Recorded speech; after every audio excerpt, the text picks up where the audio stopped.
আজ থেকে 24 ঘন্টার কর্মবিরতির ডাক দিল দেশের সর্ববৃহৎ চিকিৎসক সংগঠন ইন্ডিয়ান মেডিকেল অ্যাসোসিয়েশন। আর.জি. কর মেডিকেল কলেজ ও হাসপাতালে মহিলা চিকিৎসক খুন ও ধর্ষণের ঘটনার প্রতিবাদে এবং কর্মরত মহিলা চিকিৎসক স্বাস্থ্যকর্মীদের নিরাপত্তা সুনিশ্চিত করতে কেন্দ্রীয় সুরক্ষা আইন আনার দাবিতে শনিবার কর্মবিরতির ডাক দিয়েছে দিল্লি এইমসের ফ্যাকাল্টি অ্যাসোসিয়েশন।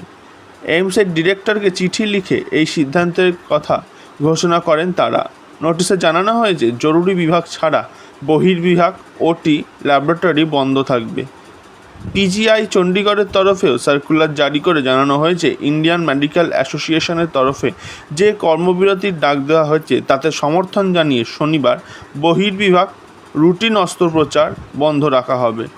আর.জি. কর মেডিকেল কলেজের ঘটনায় দোষীদের দ্রুত শাস্তির দাবি জানিয়ে রাজ্যের স্বাস্থ্য ও পরিবার কল্যাণ দপ্তরের প্রতিমন্ত্রী চন্দ্রিমা ভট্টাচার্যকে চিঠি লিখেছেন ফ্যামিলি ফিজিশিয়ান অ্যাসোসিয়েশন কলকাতা।